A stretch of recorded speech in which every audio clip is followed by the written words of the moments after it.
ಆತ್ಮೀಯ ವೀಕ್ಷಕರಿಗೆ ಸಕಲ ಕಲಾ ವಲ್ಲಭರು ಚಾನೆಲ್ ಪರವಾಗಿ ಸ್ವಾಗತ.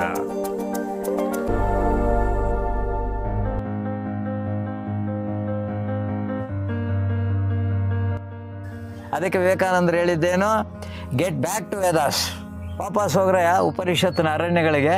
ತಮ್ಮ ಯೋಗ ಶಕ್ತಿಯಿಂದ ಒಂದು ಪರದೆಯನ್ನು ನಿರ್ಮಾಣ ಮಾಡಿ, ಒಂದು ಪೊರೆಯನ್ನು ನಿರ್ಮಾಣ ಮಾಡಿ, ಒಳಗಡೆ ಪ್ರವೇಶನ ಆಗಬಾರ್ದು ಅವ್ರಿಗೆ, ಆ ರೀತಿ ಮಾಡ್ಕೊಂಡು ಕೂತಿದ್ದಾರೆ. ಅದು ಆ ಪ್ರದೇಶ ಶಂಬಲ ಅಂತ ಕರೀತಾ ಇದ್ದಾರೆ ಇವತ್ತು. ಮಾತಿಗೆ ಮೊದಲು ಈ ಎದುರಿಗೆ ಇಕ್ಬಿಡ್ತೀವಿ, ಏನು ಸೊಬ್ಸರ ಸ್ವಾಮಿ, ಹೆಂಡ್ತಿ ಮಕ್ಕಳ ಸ್ವಾಮಿ, ಅಡ್ಡಬಂದಿರ ಸ್ವಾಮಿ, ಅತ್ತಗೇರು ಸ್ವಾಮಿ, ಸಾಲ ಸ್ವಾಮಿ. ಯಾರಿಗಿಲ್ಲ ಹಿರಿಯರ ಹತ್ರ ಕೂತ್ಕೊಂಡ್ರೆ ಅನುಭವ ಸಿಗುತ್ತೆ, ಗುರುಗಳ ಹತ್ರ ಕೂತ್ಕೊಂಡ್ರೆ ಮಾರ್ಗದರ್ಶನ ಸಿಗುತ್ತೆ. ಇವತ್ತು ನಮ್ಮ ಬಾಳೇನು ಆನೆ ಹೊಟ್ಟೆಯಲ್ಲಿ ಶಿವನಂಗಿ ಹುಟ್ಟದಂಗೆ ಆಗ್ಬಿಟ್ಟದಪ್ಪ. ಸಿಂಹಗಳಾಗಿ ಗರ್ಜಿಸಬೇಕಾದವರು ನರಿಗಳ ಥರ ಉಳಿ ಇಡ್ತಾ ಇದ್ದೀವಿ. ಇವತ್ತು ಹಿಮಾಲಯದಲ್ಲಿ ಅನೇಕ ಜನ ಮಹಾತ್ಮರು ಕೂತ್ಬಿಟ್ಟಿದ್ದಾರೆ. ಅವ್ರಿಗೇನು ಸಿಕ್ಕಿರ್ಬೇಕು, ಹಂಗೆ ಕೂತಿರ್ಬೇಕಾದ್ರೆ ವರ್ಷಗಟ್ಟಲೆ ಕಳೆದೋಗಿದೆ, ಸಾವಿರಾರು ವರ್ಷಗಳು ಕಳೆದೋಗಿದೆ, ಹಾಗೆ ಕೂತಿದ್ದಾರೆ. ಅಷ್ಟೇ ಅಲ್ಲ, ಆ ಪ್ರದೇಶಕ್ಕೆ ಕಾಲಿಡೋದಕ್ಕೂ ಬೇರೆಯವ್ರಿಗೆ ಬಿಡ್ತಾ ಇಲ್ಲ. ತಮ್ಮ ಯೋಗ ಶಕ್ತಿಯಿಂದ ಒಂದು ಪರದೆಯನ್ನು ನಿರ್ಮಾಣ ಮಾಡಿ, ಒಂದು ಪೊರೆಯನ್ನು ನಿರ್ಮಾಣ ಮಾಡಿ, ಒಳಗಡೆ ಪ್ರವೇಶನ ಆಗಬಾರ್ದು ಅವ್ರಿಗೆ, ಆ ರೀತಿ ಮಾಡ್ಕೊಂಡು ಕೂತಿದ್ದಾರೆ. ಅದು ಆ ಪ್ರದೇಶ ಶಂಬಲ ಅಂತ ಕರೀತಾ ಇದ್ದಾರೆ ಇವತ್ತು. ಮಹಾವತಾರ್ ಬಾಬಾಜಿ ಇರ್ಬೋದು, ಅಥವಾ ಲಾಹಿರಿ ಮಹಾರಾಜ್ ಇರ್ಬೋದು, ಅಥವಾ ಸ್ವಾಮಿ ಯೋಗಾನಂದ ಇರ್ಬೋದು, ಯುಕ್ತೇಶ್ವರ ಗಿರಿ ಇರ್ಬೋದು. ಅವರಿಗೆ ಸಾಧಿಸೋದಕ್ಕಾಗಿದ್ದು ನಮಗೆ ಯಾಕೆ ಆಗ್ತಾ ಇಲ್ಲ? ನಮಗೆ ಮನಸ್ಸಿಲ್ಲ ಅಂತ ಹೇಳ್ಕೋಬೇಕು. ಜೊತೆಗೆ ನಮಗದು ಬೇಕಿಲ್ಲ.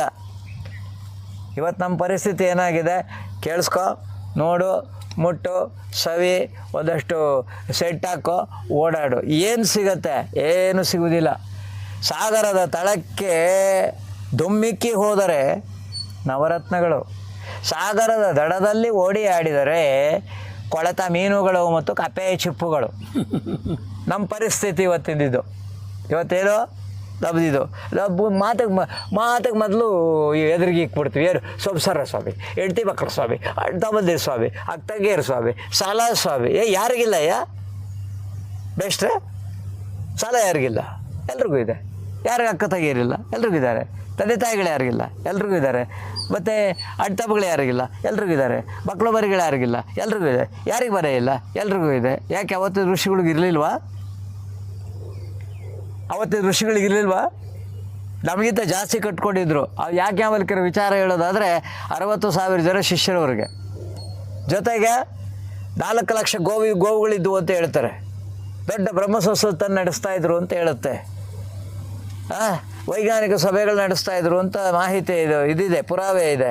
ಜೊತೆಗೆ ಅವರು ಬ್ರಹ್ಮಾರ್ಥ ಚಿಂತನೆಗೋಸ್ಕರವಾಗಿ ದೊಡ್ಡ ತಿಂಗಳಾನುಗಟ್ಟಲೆ, ವರ್ಷಾನುಗಟ್ಟಲೆ ಸೆಮಿನಾರ್ಸ್ ಮಾಡ್ತಾಯಿದ್ರು. ಇವತ್ತು ನಮಗೆ ಇಲ್ಲಿ ಕಣ್ಣಿಗೆ ಕಾಣಲ್ಲ. ಮಾತಾಡ್ತಿದ್ರೆ ಸಾಮಲ 2 ನಿಮಿಷದಲ್ಲಿ ಮಾತಾಡೋಣ. ಏನೇ ನೀವು 2 ನಿಮಿಷದಲ್ಲಿ ಮಾತಾಡೋದು? ಅದನ್ನು ನಿರಂತರವಾಗಿ ಗುರುವಿನ ಜೊತೆಯಲ್ಲಿದ್ದು ಉಸಿರು ಬಂದಾಗಿಂದ ಉಸಿರು ಬಿಡೋವರೆಗೂ ಗುರುಗಳ ಹತ್ರ ಇದ್ದರೂ ಕೂಡ ಪೂರ್ತಿ ಅರ್ಥ ಆಗಲ್ಲ. ನಿನ್ನ ಯೋಗ ಎಷ್ಟಿದೆಯೋ ಅಷ್ಟೇ, ನಿನ್ನ ಯೋಗ್ಯತೆ ನಿನಗೆ ಎಷ್ಟು ಪ್ರಾಪ್ತಿ ಆಗಬೇಕೋ ಅಷ್ಟೇ. ನಾನು ಅಂದ್ಕೊಂಡ್ಬಿಟ್ಟಿದ್ದೀನಿ ಎಲ್ಲ ಗೊತ್ತಿದೆ. ತಪ್ಪು. ಎಲ್ಲವೂ ತಿಳಿದಿದೆ ಎಂಬುದೇ ಅಜ್ಞಾನದ ಮೊದಲನೇ ಲಕ್ಷಣ. ಎಲ್ಲವೂ ನನಗೆ ತಿಳಿದಿದೆ ಎಂಬುದೇ ಅಜ್ಞಾನದ ಮೊದಲ ಲಕ್ಷಣ. ಇದರಿಂದ ಆಚೆಗೆ ಬರಬೇಕಾದ್ರೆ ಗುರುಗಳ ಹತ್ರ ಕೂತ್ಕೊಳ್ರಪ್ಪ, ಹಿರಿಯರ ಹತ್ರ ಕೂತ್ಕೊಳ್ರು. ಯಾಕೆ? ಹಿರಿಯರ ಹತ್ರ ಕೂತ್ಕೊಂಡ್ರೆ ಅನುಭವ ಸಿಗುತ್ತೆ, ಗುರುಗಳ ಹತ್ರ ಕೂತ್ಕೊಂಡ್ರೆ ಮಾರ್ಗದರ್ಶನ ಸಿಗುತ್ತೆ. ನಿನಗೆ ಅನುಭವ ಇಲ್ಲ, ಮಾರ್ಗದರ್ಶನ ಇಲ್ಲ, ತಲೆ ಮೇಲೆ ಮಾಸೆ ಯಾರಿಲ್ಲ, ದೊಡ್ಡ ಮಾತುಗಳು ಆಡೋದು. ಪ್ರಯೋಜನ ಏನು? ನಿನಗೆಷ್ಟು ಸಿಕ್ತು? ಪ್ರಾಪ್ತಿ ಎಷ್ಟಾಗಿದೆ? ಸಮಾಜಕ್ಕೆ ಎಷ್ಟು ಹಂಚ್ತಾ ಇದೆಯಾ? ಸೊ ಇನ್ನಿಂದ ಸಮಾಜ ಏನು ಸ್ವೀಕಾರ ಮಾಡ್ತು? ಒಂದೂ ಪ್ರಜ್ಞೆ ಇಲ್ಲ. ಬರೀ ನಿನ್ನ ಕಥೆ ಏನೋ ಬಾರ್ದು, ಆದರೂ ಕೂಡ ಹೇಳ್ತೀನಿ. ಅಗಮ್ಯ ಗಮನ, ಅಭಕ್ಷ್ಯ ಭಕ್ಷಣ, ಅಪಾನ ಪೇಯ. ನಿನ್ನ ಹಣೆ ಬರ. ಕರೆಕ್ಟ್. ಕುಡಿಬಾರ್ದು ಕುಡಿಯೋದು, ತಿನ್ನಬಾರ್ದು ತಿನ್ನೋದು, ಹೋಗ್ಬಾರ್ದು ಜಾಗಕ್ಕೆ ಹೋಗೋದು. ನಮ್ಮ ಪೂರ್ವಿಕರಾದಂತಹ ನಮ್ಮ ತಾತ ಮುತ್ತಾದಾದಿಗಳು, ಮಹರ್ಷಿಗಳು ಈ ಬಾಳಿದ್ರು ಇಲ್ಲ. ಪವಿತ್ರವಾದ ಬಾಳು. ಋಷಿಮುನಿಗಳದ್ದು ಕಂಡ್ರೆ ದೇವತೆಗಳು ಕೂಡ ಹುಚ್ಚ ಹುಯ್ಕೊಳ್ಳೋರು. ಇಲ್ಲಾರ ಮಕ್ಕಳು ಬಂದುಬಿಟ್ರು, ಬೆಟ್ಟಲ್ದಾರ ಮಕ್ಕಳು ಏನು ಮಾಡಿಬಿಡ್ತಾರೋ ಅಂತ, ಸೈಕೋದಾರ ಮಕ್ಕಳು ಅಂತ. ಇವತ್ತು ನಮ್ದು ಏನಾಗಿದೆ, ಯಾರೂ ಭಯ ನೋಡಿ ನಮ್ಗೆ ಭಯ ಇಲ್ಲ. ನಮ್ಮ ಮನೆಗಿರೋ ಮಕ್ಕಳೇ ನಮಗೆ ಗೌರವ ಕೊಡೋಲ್ಲ. ಯಾಕೆ? ನಮಗೆ ಯೋಗ್ಯತೆ ಇಲ್ಲ, ಕಳ್ಕೊಂಡಿದ್ದೀವಿ. ಅದಕ್ಕೆ ವಿವೇಕಾನಂದರು ಹೇಳಿದ್ದೇನು, ಗೆಟ್ ಬ್ಯಾಕ್ ಟು ವೇದಾಸ್, ವಾಪಸ್ ಹೋಗ್ರೆ ಉಪನಿಷತ್ತಿನ ಅರಣ್ಯಗಳಿಗೆ. ಅಲ್ಲಿದೆ. ಇವತ್ತು ನಿನ್ನ ಮಕ್ಕಳಿಗೆ ಉಪನಿಷತ್ತು ಅಂದ್ರೇನು? ಅದು ಇದೆಯಾ ಅಂಕಲ್? ವೇದಗಳು ಅವು ಇದ್ದಾವ? ರಾಮಾಯಣ ಮಹಾಭಾರತ ನಾವು ಕೇಳೇ ಇಲ್ವಲ್ಲ. ಹಾಳಾಗೋಗ್ಲಿ. ರಾಮಾಯಣ ಮಹಾಭಾರತ ವೇದಗಳು ಪುರಾಣಗಳು ಇತಿಹಾಸಗಳ ಕತೆ ಬೇಡ. ಅವರು ಮುತ್ತಾತನ ಹೆಸರು ಕೇಳಿ ನೋಡಿ, ಗೊತ್ತಿಲ್ಲ. ಈ ಮಟ್ಟಕ್ಕೆ ಇಳಿದಿದೆ ನಮ್ಮ ಯೋಗ್ಯತೆ. ಅವರು ಹೇಳ್ತಾರೆ ವಂಶಾವಳಿ ಅದ, ಇವನ ಮಗ ಇವನು, ಇವನ ಮಗ ಇವನು, ಇವನ ಮಗ ಇವನು, ಇವನ ಮಗ ಇವನ್ನ. ನಮಗೆ ನಮ್ಮಪ್ಪ ಗೊತ್ತು, ನಮ್ಮ ತಾತನೂ ನಾನು ನೋಡಿ. ನಮ್ಮ ಮುತ್ತಾತ ಅದು ಕೇಳಬೇಡ, ಮೂಲ ತಾತ ಕೇಳಬೇಡ. ಯಾಕೆ ಈ ಕೆಳ ಸ್ಥಿತಿಗೆ ಇಳಿದ್ಬಿಟ್ಟಿದೆ? ನಮ್ಮ ಭಾರತೀಯರ ಋಷಿಗಳ ಒಂದು ಆಸೆ ಏನಾಗಿತ್ತು, ನಮ್ಮ ಸಂತತಿ ನಮ್ಮಷ್ಟೇ ಪವರ್ಫುಲ್ ಆಗಿರಬೇಕು ಅನ್ನೋದಿತ್ತು. ಹೌದಾ? ಇವತ್ತು ನಮ್ಮ ಬಾಳೇನು ಆನೆ ಹೊಟ್ಟೆಯಲ್ಲಿ ಶಿವನಂಗಿ ಹುಟ್ಟದಂಗೆ ಆಗ್ಬಿಟ್ಟದಪ್ಪ. ಸಿಂಹಗಳಾಗಿ ಗರ್ಜಿಸಬೇಕಾದವರು ನರಿಗಳ ಥರ ಉಳಿ ಇಡ್ತಾ ಇದ್ದೇವೆ.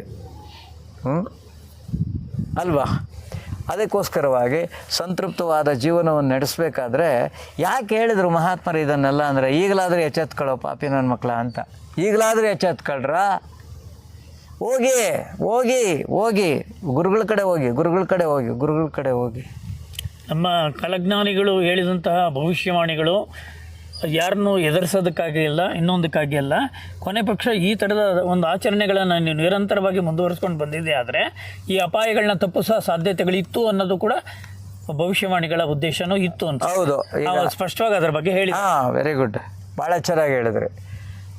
ನಮ್ಮ ಹಳೆಯ ಸಾಹಿತ್ಯದಲ್ಲಿ ರೋಚಕ ವಾಕ್ಯಗಳಿದ್ದಾವೆ. ಆಸೆ ಹುಟ್ಟಿಸ್ತಾರೆ, ನಿನಗೆ ಇದು ಬಾಡು ಅದಾಗತ್ತೆ, ಅದು ಬಾಡು ಇದಾಗತ್ತೆ, ನಿನಗೆ ಆಸಕ್ತಿ ಕೆರಳಿಸೋದಕ್ಕೋಸ್ಕರ ಹೇಳಿದ್ದು.